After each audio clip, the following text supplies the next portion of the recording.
The coffee is burning your tongue. You're trapped in the corner of the office kitchen.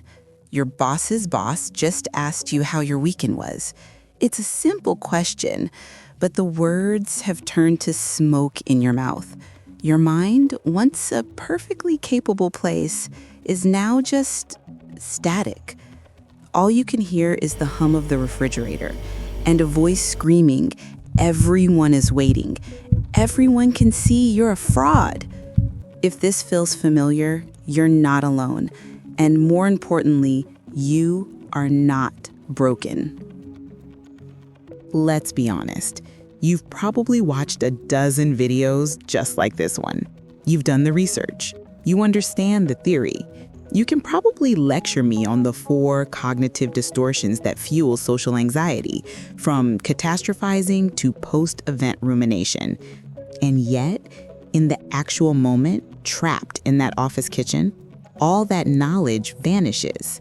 That's the frustrating gap so much advice misses, the chasm between intellectual understanding and real-world capability. And it's not your fault. Telling your brain to just stop it in a moment of panic is like telling a tidal wave to be a little less wet. It doesn't work because when your body's alarm system is triggered, your thinking brain, your prefrontal cortex, goes temporarily offline. So today, we're not going to give you more theory. This video's different.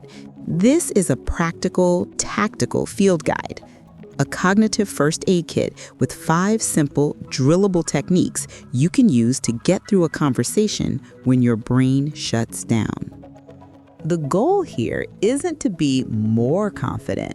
The goal is to regulate our nervous system so our thinking brain can come back online. These are tools, not magic tricks. Let's get started. Technique number 1, the anchor. First, the most common scenario, you're suddenly put on the spot. You feel a jolt of panic, and that floaty, out-of-body sensation begins. Your brain is telling you that you're in danger. The first step is to convince it that you're safe. We do that by using an embodied drill. Right now, wherever you are, I want you to do this with me. Press your feet firmly into the floor. Feel the texture of your socks, the pressure in the soles of your shoes, the solid, unmoving ground beneath you. Focus 80% of your attention on that single physical sensation. This simple act sends a powerful signal from your body back to your brain that says, you are here, you are grounded, you are physically safe. It's a way to anchor yourself in reality when your mind is trying to float away into a sea of panic. Technique number 2, the outward lens. Okay, your body feels a little more grounded, but your mind is still screaming, "Everyone is looking at me, judging my every move." This is that spotlight effect we talked about. We've all been told to shift our attention outward, but what does that actually mean? It means getting curious.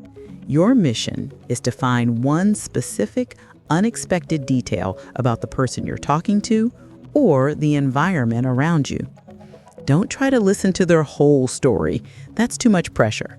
Just look for one thing: the weird pattern on their tie, the unique color of their eyes, an interesting painting on the wall behind them.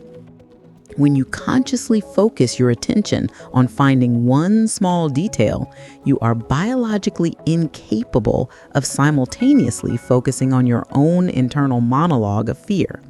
It's a mental sleight of hand. You're shifting the lens from yourself to the world. Technique number 3, the pocket script. Your mind is blank. You've successfully asked, "How are you?" but now you're staring into the conversational abyss. This is where you need a social script, a pre-written line you can pull out of your back pocket without thinking. The best ones are simple, open-ended, and invite the other person to tell a story. Here are 2 you can memorize. What's been the most interesting part of your day so far? Or if you know them a bit better, what's a personal project you're excited about right now? These questions do three things. They take the pressure off of you to talk, they make the other person feel valued, and they often lead to far more interesting conversations than just talking about the weather. But what if your brain is so blank you can't even remember those? You need a Tier 0 script. It's this. Repeat their last few words back to them as a question. If they say, "I spend all weekend trying to fix my leaky faucet," you just say, "A leaky faucet?" It sounds ridiculously simple, but it does two critical things. It buys your nervous system a few precious seconds to catch up, and it signals to the other person that you're listening, which is all connection really is. Technique number 4, the strategic pause. You're mid-sentence and you lose your train of thought. The panic starts to rise as the silence stretches. Instead of panicking, take a strategic pause. Do this with me. Inhale gently through your nose for a count of 4, hold it for 4, and exhale slowly through your mouth for a count of 6. You can do this quietly while pretending to gather your thoughts. You can even pair it with a phrase like, let me think about how to put this. This extended exhale calms your vagus nerve and downregulates your fight or flight response. What feels like an eternity of awkward silence to you is perceived by others as you being thoughtful and deliberate. It's a tool for regulation disguised as a social skill. Technique number 5, the graceful exit. Finally, sometimes the goal isn't to endure, it's to escape. Feeling trapped in a conversation is a huge anxiety trigger. Knowing you have an exit plan is incredibly empowering. You need another pocket script for a graceful exit. You don't need a dramatic excuse. All you need is a simple, polite closing statement. Something like, "Well, it was really great to connect with you. I'm going to go grab another drink or mingle a bit, but I hope you enjoy the rest of your evening." Memorize it. Practice saying it in front of a mirror.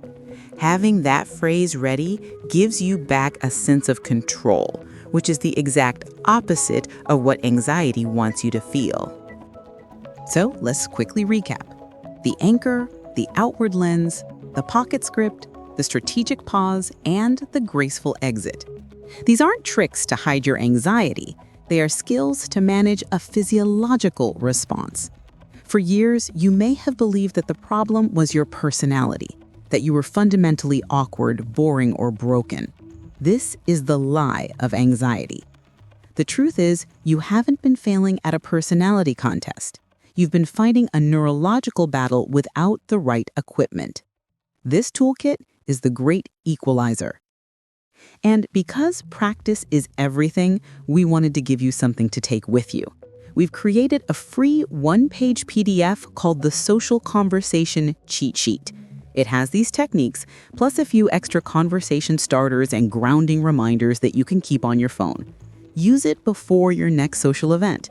The link is right at the top of the description. Download it, practice with it, and start building your toolkit. You've got this. Thank you for watching.